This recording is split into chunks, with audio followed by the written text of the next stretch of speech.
Should the Fabulous Moolah Battle Royal have been renamed? What were the top 5 moments of the week? Who should the Battle Royal be named after?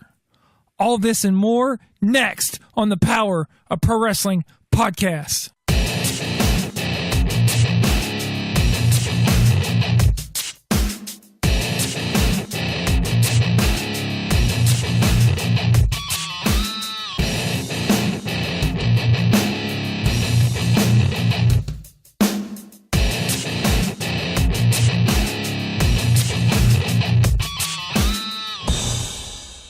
Welcome to the show. This is your host, Robert Red. And I'm Kathy Jo Smallman.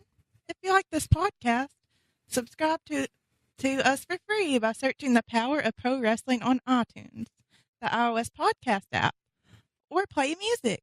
You can also check us out online on Shout Engine and Stitcher. Also, share this podcast with your friends and family on social media to spread the word that you're a part of the Power of Pro Wrestling family. Awesome. Good job, Kathy Jo. So glad to have you on this episode. We actually have a very loaded episode. We're going to talk about a very controversial topic, I should say, this week of the Fabulous Moolah Battle Royal. We're going to list our top 5 moments of the week, and we're actually going to do our rapid fire and kind of close out the show with who maybe the Women's Battle Royal at WrestleMania should have been named after. But let's get into some random chat. And how's your week been going, Kathy Jo? Oh, it's been pretty good. Just work, hanging out with my niece a little bit. Went out to the nature center earlier. Had a lot of fun out there. Turtles everywhere. All that good stuff. Awesome. So we were kind of talking off air, but since this is your first time on the show, I want the maybe listeners to get to know more about you. We were kind of talking about you being a wrestling fan. So you want to kind of tell your story about being a wrestling fan? Like, did you watch during the Attitude Era? I mean, kind of what was your earliest memories of wrestling? We watched a little bit in my household during the Attitude Era and stuff like that. I kind of fell off the blocks for a little while because I wasn't exactly the biggest fan when I was a kid. But then around 2009 or so, when my mom met my stepdad, he would watch wrestling every week, and I started watching wrestling too because of John Cena, basically. I basically fell in love with John Cena and what he was doing, and I just thought he was like the hottest thing in the world without his shirt on and all that good stuff, and so that just started making me watch wrestling, and then I became a fan, and I wouldn't go anywhere on Mondays, and I believe it was back in the day like Thursday nights that wrestling would record, and so I would be like, if you don't watch wrestling, I'm not coming to your house. And then I just started watching every single week since then. Awesome. So you said John Cena was very much a factor in you getting back into wrestling?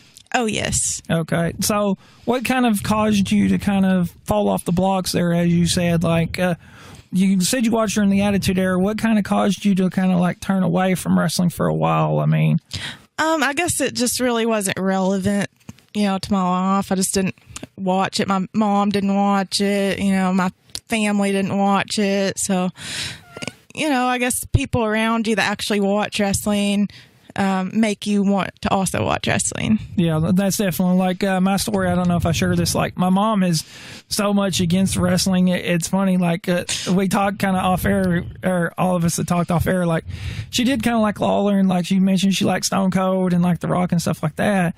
But she really doesn't like wrestling and stuff. It's really more my dad that really got me into like the whole wrestling thing. And like I told you guys like some of my earliest memories and stuff about watching during the Monday Night War when you had the competition between WCW and WWE, and even I predated that. I remember watching back in '93. My earliest memory I mentioned of Scott Hall in the kid 1, 2, 3 kid Sean Waltman, and I was like, was that supposed to happen? So I mean, I can remember. I'm sure I've watched wrestling all my life, but that's kind of like my earliest memories that I have of watching wrestling. So that's kind of been my story. But I'm excited to have you on. We've got some great topics, so I'm going to get kind of into some background, and we're going to kick off the great debate. So, as you know, we've got WrestleMania coming up. I'm sure you're as excited as I am. Very excited. there has been for the past several years at WrestleMania 30 is when it actually started, the Andre the Giant Memorial Battle Royal. Well, we're kind of in an era to where the women are doing the same thing as the guys. Well, they announced, I think a week or two ago, that they were going to do a Battle Royal for the women, and it was going to honor the Fabulous Moolah. So initially, I thought, okay, that's good. She has some contributions to the business. But then there came some backlash against the name, and it's the name of since has been changed to where it's just the WrestleMania Women's Battle Royal. So I felt that would be a great topic to debate. So for today's show, we're going to debate the topic of should the Fabulous Moolah's Battle Royal been changed. So for anyone who may be new to the episode, the way this works is Kathy, my guest, will have 2 minutes to present her side of the debate. I'll have 2 minutes to present my side of the debate. And at the end of the episode, which will give you the Twitter handle, you will let us know who won the debate. So you have 2 minutes, Kathy Jill. You ready to present your side of the debate? Yes, I sure am. I think that yes, it should have been. I think yes, it should have been renamed because, for one thing, we didn't hear about Moolah for years and years and years, and then all of a sudden they bring up Moolah, and then they have like a advert about her, an advertisement about her, just that way we can know her again. And I was kind of like, okay, well, they could have picked somebody a little bit better in the first place to name that after. But then I started doing some research after Stephanie McMahon on Twitter had said that she's proud of the WWE Universe using their voice or whatever. I was like, okay, what's the big deal about this lady? So I went on and did a little bit of research about her, and apparently she was quite controversial whenever she was wrestling and in the business. She pretty much pimped out women that she trained at her school, and risked their life and their limb for the matches that they did. Not a very good example, I guess you could say, for the women's era nowadays. That's just kind of my debate. Okay, some good points. Well, I disagree with you. I think the Fabulous Moolah name should not have been changed, and I'll tell you why. Fabulous Moolah has contributed a lot to the business. She's a long-reigning women's champion, and honoring someone is about their contribution to the business, not what they do necessarily in their personal life. Like a lot of people have debated since the name changed for the Fabulous Moolah, they're now saying the Warrior Award should be changed because of what he has done outside of in his personal life. So I don't feel the name should have been changed because of their personal life, because you're honoring what they did inside the wrestling business.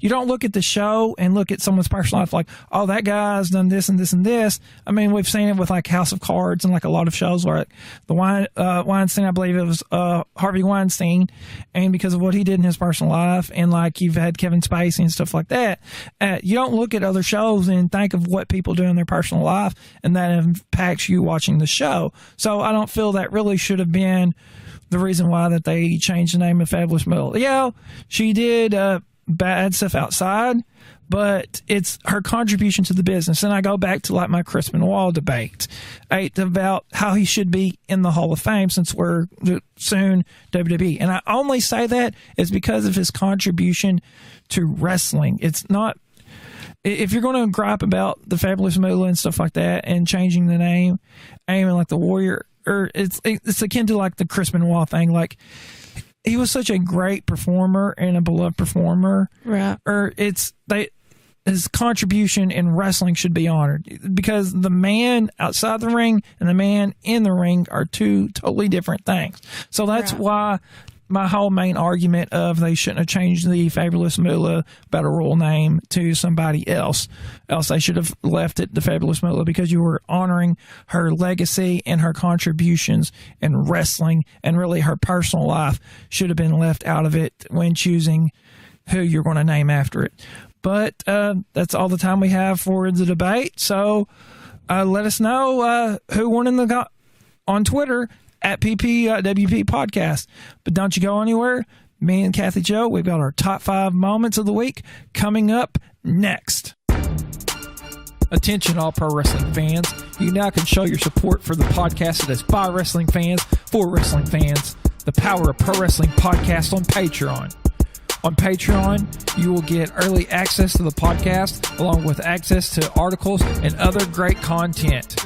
You can show your support today on the podcast on Patreon by going to patreon.com/PPWP.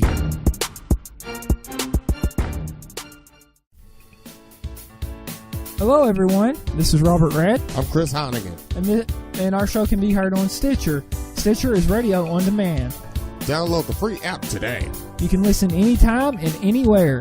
Stitcher is an award-winning free app that lets you listen to all your favorite shows, plus discover from 20,000 news, entertainment, and sports shows. You can even create custom playlists. Over 20,000 shows to discover. You can rate and review this show on Stitcher.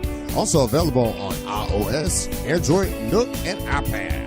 And along with that is in 4 million car dashboards. And it's on demand and on the go. No downloading, no syncing, and no wasted memory. Stream your favorite podcasts. Well, if you don't have Stitcher, you can download it free today at Stitcher.com or in your app store. This is Cornbread Chris Heineken. You're listening to the Power of Pro Wrestling Podcast. Welcome back to the show. Brace yourselves. It's now time for our top 5. With all the exciting action happening this week, we'll be counting down our favorite from 5 to 1, starting with number 5. Okay, Kathy Joe, what's your number 5 moment of the week? My number 5 moment of the week is Sami Zayn and Kevin Owens get fired. And I say that in quotes. Fired. Okay.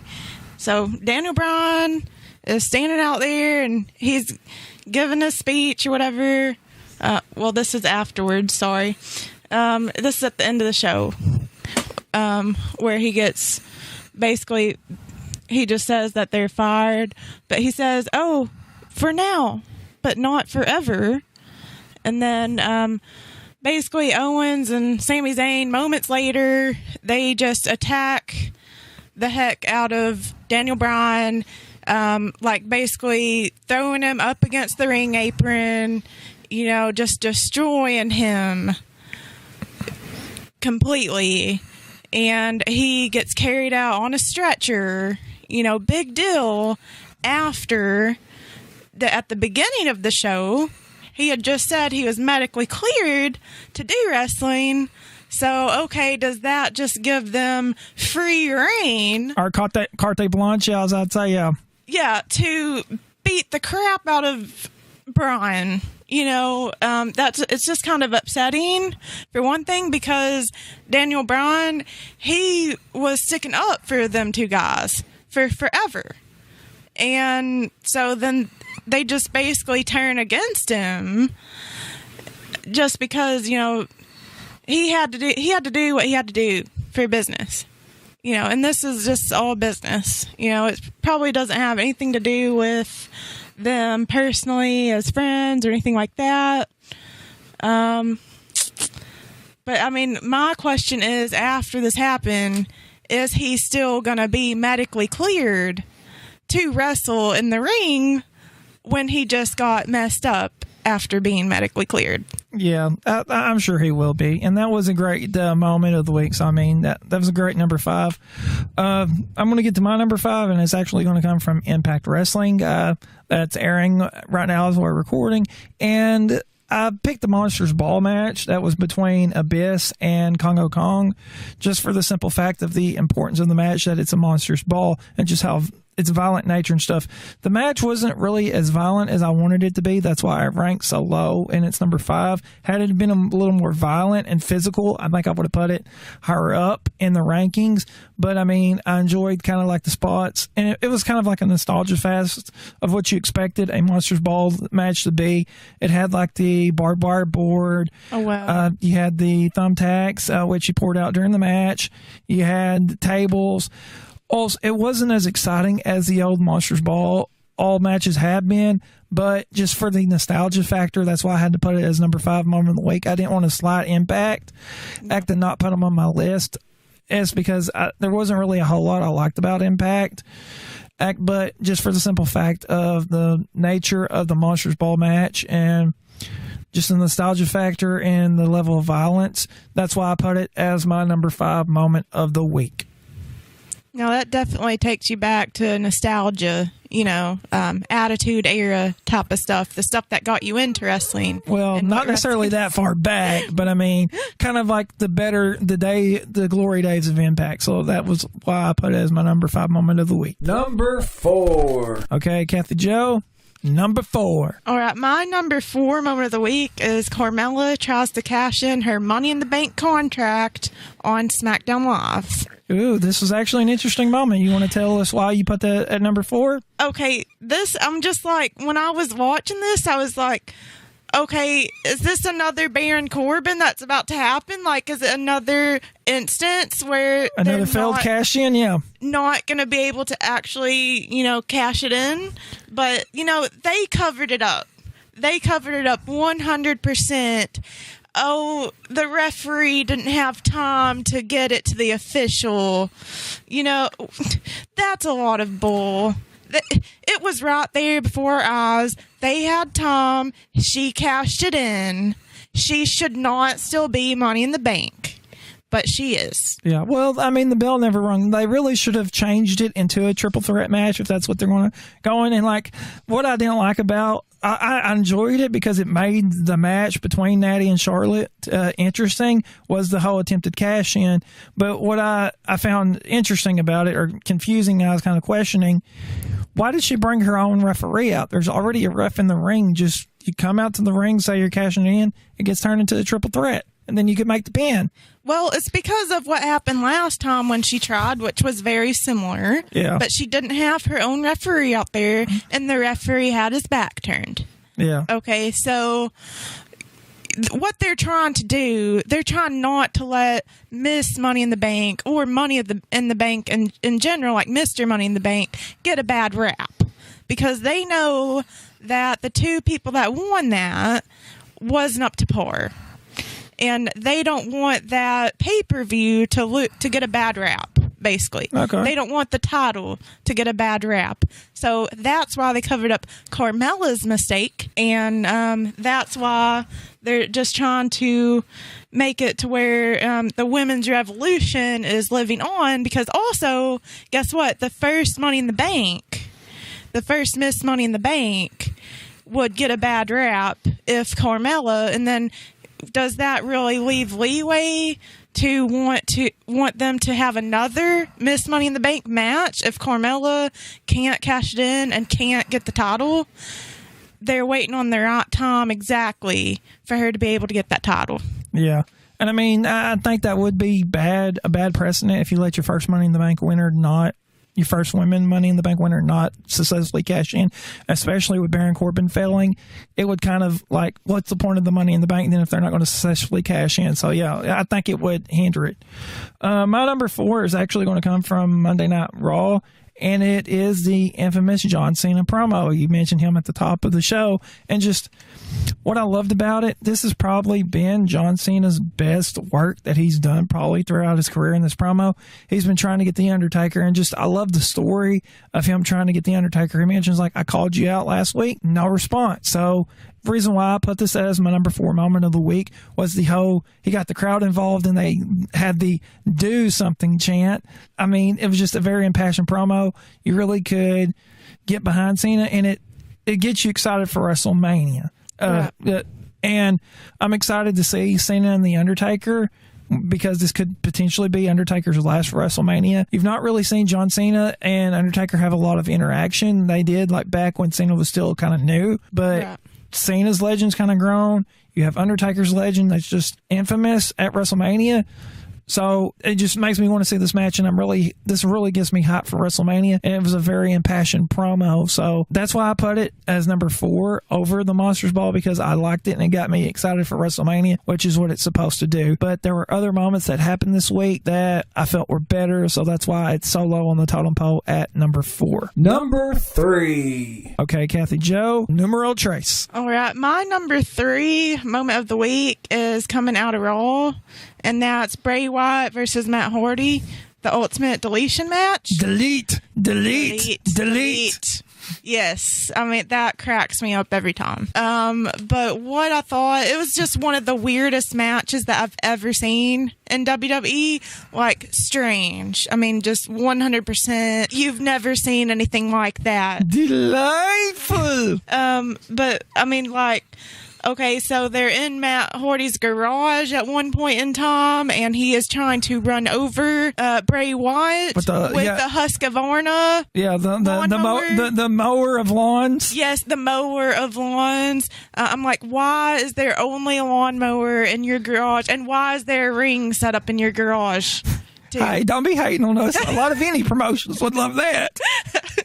But I'm just like, at some point they played hide and go seek, which was like a huge human chess match, like you would see like on Harry Potter, you know, the first movie where they're playing human chess or whatever. Yeah.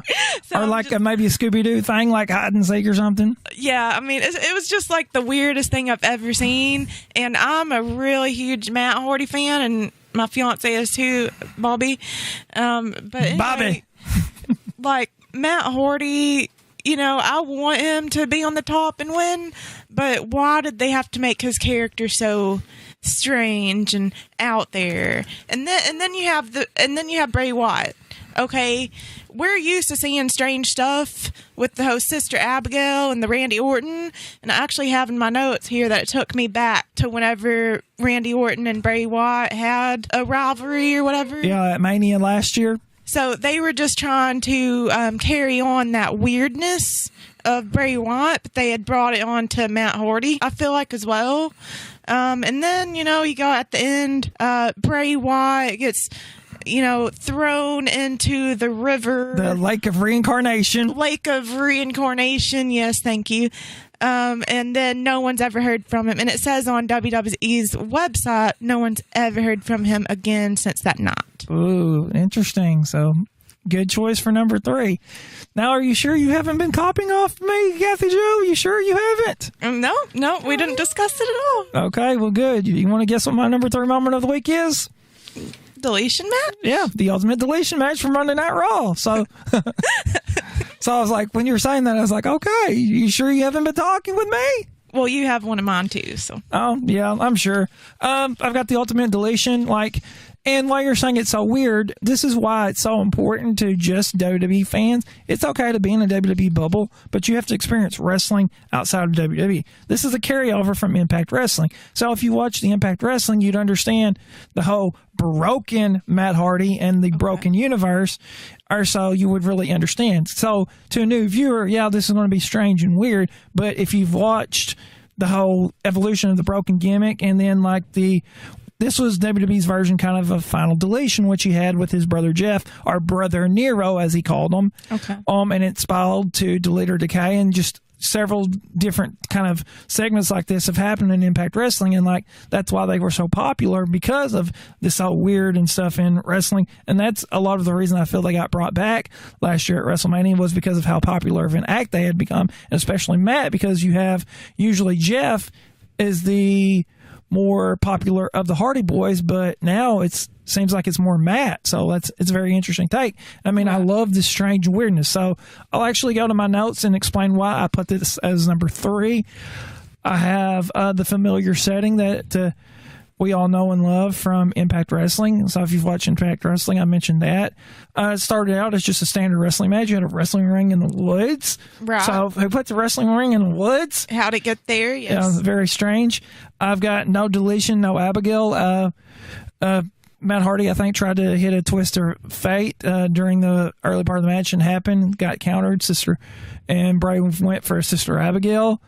That didn't happen. I've got fireworks? Question mark. That's when he was trying to do Vanguard to do the boomstick protocol. So I was like, that's cool because we've not seen fireworks in WWE in forever. So that was an interesting thing, which brings up a point. How can Matt Hardy afford fireworks but WWE can't? Right. And then I've got flashbacks of Wyatt when the kind of the whole, like you were talking about last year, and the whole Hardy or the whole Wyatt compound and stuff like that, and that getting burned down by Randy Orton. So kind of like the flashbacks of Bray. Right. So I was like, I like that. Hide and seek Hardy, like we mentioned, kind of like the whole old land of deleted. I forget what it was actually, where he had like a lot of the Hardy Boy like symbol type things. Right. Yeah. So playing the hide and seek, I enjoyed that. The dome of deletion, like the whole deletion. Like you talked about his whole like garage type thing and having the ring set up. Right. And I've got chair of wheels, mower of lawns. And it just killed me like every time. Yeah, I mean it's great, and like, and he kind of how debated. He was like, chair of wheels, mower of lawns, chair of wheels, mower of lawns, and then he gets on the lawnmower, and then almost a chance to run Bray over with a lawnmower. I mean, that was great. Vanguard was let go. Oh, like he swoops in like nearer the end of the match, and like Bray grabs him, but he's like, "Oh, I'll deal with you later," so he let him go. I like that. Senior Benjamin, it was good to see Matt Hardy kind of like groundskeeper back, so that was great. Bray has world in his hands, Brother Nero.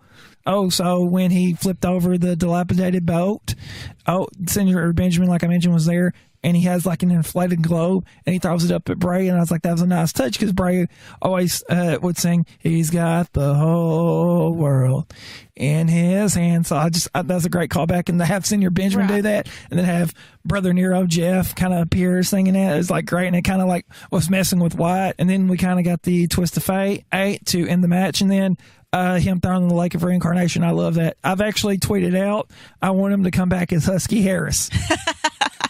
Because that's the whole gimmick thing. Like, people are like laughing at me for saying the whole Husky Harris thing, but that's what the Lake of Reincarnation is supposed to do. It's it, like, say if you have an old gimmick, it's supposed to like restore you. Like, for example, I'm trying to think of someone, like, say you had like Kane and he got through in the Lake of Reincarnation. You might bring him back as Isaac Yankem, the angry dentist, or whatever. Right. Or I'm trying to think of people who had another gimmick. Like maybe if Batista was back, you throw him in the Lake of Reincarnation. He comes back as Deacon Batista. Right. Yeah. So I mean, I love that. Just very great, interesting match. Yeah, it is weird and it is jarring to new viewers, but if you go back and watch what they did in Impact, I think it will help you to understand better and why it's such a great thing. But that's the reason it's my number 3 moment of the week. It was great, but there were a few moments that I think were just a slight bit better to get on the list. Right. Yeah, I agree with you on that. Number 2. Okay, Kathy Joe. Numero dos. What's number 2 for you? All right. My number 2 is John Cena tries to summon The Undertaker for the 2nd week in a row on Raw. And that was one of your debates, I realize, or one of your points, I mean. But basically, like, after calling The Undertaker a coward and saying that he was disrespectful to John Cena because he would not come out and face him, Kane comes out and basically just chokes Cena to the ground. Yeah, because he and walks away. Yeah, because even Cena goes, "Is that a yes or is a no?" Like when Kane walks out, because he was kind of excited, like, "Yes, maybe I'm going to get an answer from Kane." So, like Kane was his representative. So yeah, that was a great thing. And that's why it's like my number 2, because it's not that I enjoy seeing John Cena get choke slammed, but I do enjoy him trying to summon the Undertaker and like trying to just like be a part of everything again. Now he's been kind of part time and in and out or whatever, you know, he's come back for WrestleMania basically, but I do enjoy a good match and I want to see that match, but then again, when Kane came out, it reminded me Kane and John Cena used to always have a brawl. So it's kind of like bringing it back. Yeah, 2012, like he had the whole Zack Ryder thing. He just won the U.S. title as like 2011, like TLC, and then like he had a feud, and then that kind of merged into the Kane Cena thing. So yeah. And like the commentators, you know, after Cena, you know, got choke slammed and Kane just walked off was just like, we don't know if, this is like an official trying to make it John Cena versus Kane, or if Cena at WrestleMania is going to face Kane, or if Kane was just standing up for his brother, and I think it was all, maybe they are going to have a match at Mania. We don't know. Maybe I could see Kane standing up for his brother, but then I could see also Kane making a statement against John Cena, just saying, I haven't forgot about you, just that type of deal. Yeah, and I mean, I think it was more maybe he was defending the Undertaker, or like maybe he just was kind of like, okay, I just want to do it. He's Kane. He doesn't have to have a motive. But my number 2, I'm actually going to Ring of Honor Wrestling, and it is the 10-man tag between the Bullet Club and what I've deemed the Uncensored Kingdom, which was the Kingdom of Matt Taven, Vinny Marcella, TK Ryan, and then you had the Addiction, which was Christopher Daniels, Almighty Christopher Daniels, and Frankie Kazarian or Kaz. And I love this there's this unity in the Bullet Club. You can really tell they didn't even, 4 of the members came out to the Bullet Club theme, but Cody came out to his own theme. So it's really showing the cracks in the Bullet Club. We had Barry the Bear. I love that. They're kind of like the mascot. Yeah. Super Kickdown 5, all the members of the Kingdom Uncensored Kingdom were up on. They all gave them super kicks. I love that. That was a great thing. Hot starts in the match. I enjoyed that. Just a Donnybrook. The 1 Sweet. Going for the 1 Sweet because they can't do the 2 Sweet because of the season desist. Although it's TOO Sweet, not TWO Sweet. So why is it called the 1 Sweet now? I was like, guys, I know they're homophones, but come on. It's not a 1 Sweet. Right. But Cody with Leader on his tights, I found that interesting as well. The 2 Sweet, Kaz tried to give him to kind of play mind games to Cody Rhodes. I love that. The Cody Cutter, the Snapdragon, Cody stealing Kenny Omega's remove, which he's kind of the leader of the Bullet Club. So, I mean, you're kind of stealing his move. Rise of the Terminator, which another thing Kenny does with the Young Bucks. So just kind of stealing his stuff. It's kind of like, where are you going there? Barry, the mascot, got the bear and jumped is great. And then the Crossroads for the win is just a very good match, and I love the story being told here. I felt there was a better story being told than the Ultimate Deletion. I enjoyed the Ultimate Deletion, but I felt this was a better moment. I originally was going to put this as number 3, but when I went back and rewatched it, and then I watched the Ultimate Deletion, I was like, I enjoyed the Ultimate Deletion, but to me, this was a more exciting match and more entertaining, and that's what really makes me rank things higher is their entertainment value. So that's why I put the moment at number 2. So that was my number 2 moment of the week. Might not just say I love Cody Rhodes. I've always been a huge Cody Rhodes fan, and when I seen the highlights of it from I was just like, oh my God, he is just branching out and he's doing so much better than he was whenever he was in the WWE. And I just feel like, he made the right choice by switching over for himself. And he's just doing so much better, and you could see him branching out and getting more of a personality. Yeah, I mean, he is doing pretty well for himself. So, yeah, that's great. Okay, Kathy Joe? Number 1. What's your number 1 moment of the week? So drum roll, please. Okay, number 1, Kathy Joe. My number 1 is from SmackDown Live, and Daniel Bryan is cleared to return to the WWE ring. Okay, very, very plain Jane to the point. So why was this your number 1? I mean, it just makes me happy. I've always been a huge Daniel Bryan fan, and, I'm like, why is he just sitting around, he's doing, the commissioner or whatever. Yeah, the manager. General manager, yeah. But I think he's better in the ring. I just want him back in the ring. Yeah. And the yes. And I could say I think everybody wants him back in the ring. I mean, by that response, just the response that he got out of the crowd was amazing, and I haven't seen that in a while, besides for maybe John Cena. You and John Cena. I know, but I really haven't seen that type of response out of the crowd besides maybe him. And what, I mean, he's just given like this, he's given this great speech about Bella. Yeah, his wife. His wife, and how supportive that she was, and just how, good that she was supporting him over the past 2 years.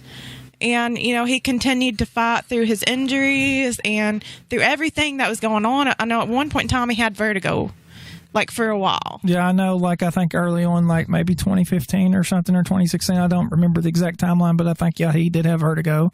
Yeah, so he just fought through that, and he's always been wanting to be in the ring, but, I mean, like, him just getting cleared, he said he went to, like, every doctor around the world that would see him, basically. Yeah, across the country, yeah. To get cleared. And, just the beautiful speech and the beautiful reactions and everything that I've seen just made it number one.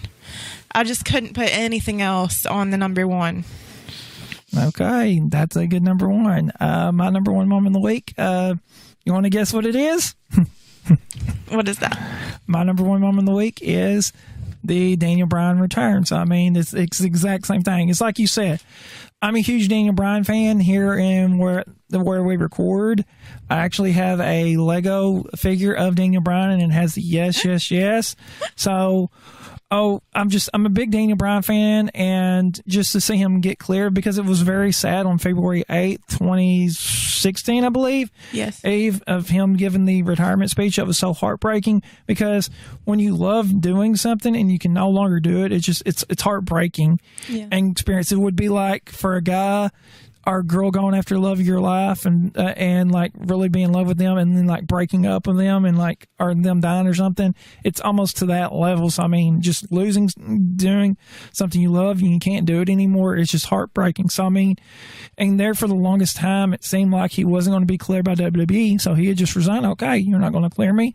I'll do this. I'll sit out my contract. When it's gone, I'm gone, and I'll start wrestling again. And for the longest time, I didn't see it as a possibility, because I was like, WWE just not want to clear him. And then it just goes doctor after doctor after doctor after doctor getting cleared. And like you mentioned in the promo, it was a very impassioned promo. So I was like, how could you put anything else above that? So he mentioned going to doctor and doctor and doctor and doctor, and them saying you're cleared, because he had been cleared by a lot of doctors already for the longest time. But it was like WWE looking at their case and just going back to all these specialists and stuff and saying, hey, his brain is better than what it should be for his age. So, they're like, okay, there's no reason to not clear him. He's a big superstar. And like you mentioned about the reaction, very few superstars get that reaction, because Daniel Bryan is so beloved. So we do want to see him back in the ring. So when the news broke, like I was taking a nap, I look on my Facebook, my social media, my friend Jess had tagged me in something. So I was like, okay, what's this? And then I see Daniel Bryan's been cleared. I wanted to like jump up and down. I was like, this is the best day of my life. It's like that would almost be equivalent to me being married or something. Yeah. I was that excited. So I think I was at work when it popped through my Twitter, and I was just like, what? I am so happy right now. Yeah, it's like, it is static. So, I mean, and it was just a great moment, and like the impassioned speech and like talking about being grateful. But if you fight for your dreams will fight for you. I love that line. I even tweeted that out to somebody just as an encouragement. It's like, fight, don't give up, and your dreams will eventually come true. So I love that. And just, it was a great moment. I could babble on and on about this, but that's my number one moment of the week. How else could you put anything above that? But it's now time for our final commercial break, but stay tuned. We got rapid fire next, so don't go anywhere. Attention all pro wrestling fans. You now can show your support for the podcast that is by wrestling fans for wrestling fans. The Power of Pro Wrestling podcast on Patreon. On Patreon, you will get early access to the podcast, along with access to articles and other great content. You can show your support today on the podcast on Patreon by going to patreon.com/PPWP.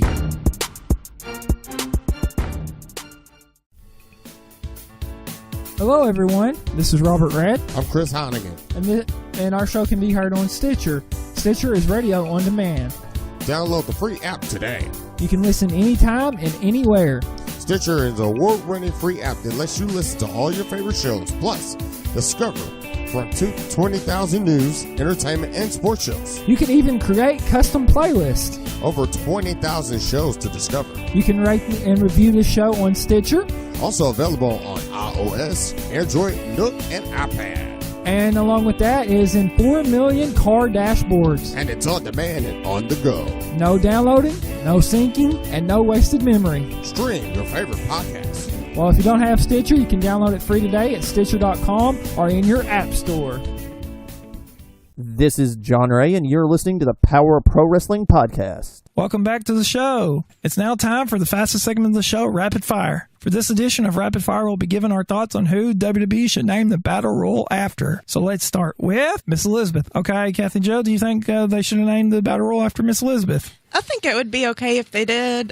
She helped shape the WWE, and she managed Macho Man Randy Savage. Oh, yeah. Even after Sherry did. So, I mean, well, actually, before Sherry, and then Sherry did there for a short time, and then Miss Elizabeth got back together with Macho. So, yeah. It'd be all right if they did. Okay, yeah. I'm in agreement. I mean, she is a very beloved figure. I mean, with her passing away was very sad. And so, I mean, she is a very respectable woman. So, I would say, yeah, definitely they should name the Battle Royal after her.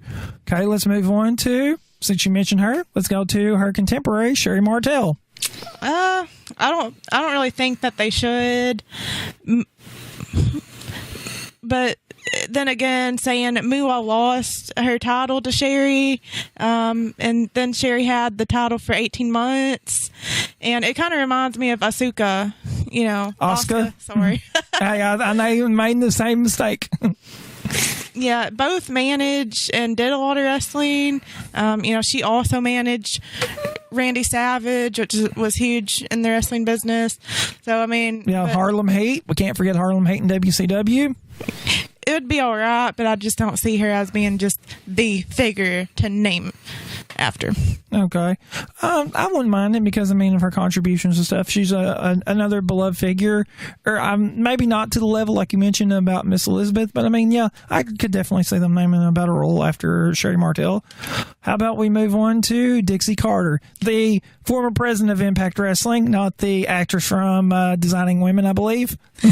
I don't think that they should because she is just not in the WWE universe. I mean, it just wouldn't make sense. Yeah. I mean, yeah, she's been around a little while in the industry and stuff like that, but I mean, she's not really been around and not involved necessarily with WWE. Her really only dealings with WWE were like for the AJ Styles, I think, documentary, or like they did something and they had her kind of come on and like a brief stint in there. So she's not really as beloved as the rest of these. So, I mean, I don't think they should name the Battle Royal after her. How about we move on to Chyna? I think that they should name it after Chyna. That would be my number one if I could pick who would be named after, because she is the one that did the closest to what we're seeing now with the women's era. I mean, she did it before the women's era. She did it with the men. Yeah. She did Battle Royale and the Royal Rumble. She was in Intercontinental Champion, King of the Ring, and she was a number one contender for WWF Championship.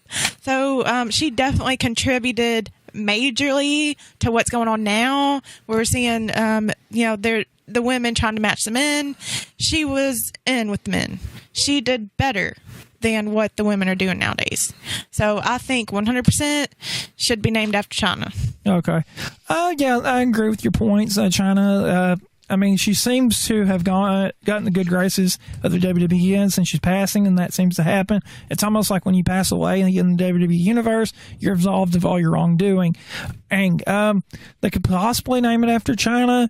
She does have kind of the city pass for the adult entertainment and stuff that she's done, but I would like to see them name Chyna the Battle Royal after Chyna. I would feel she would be deserving.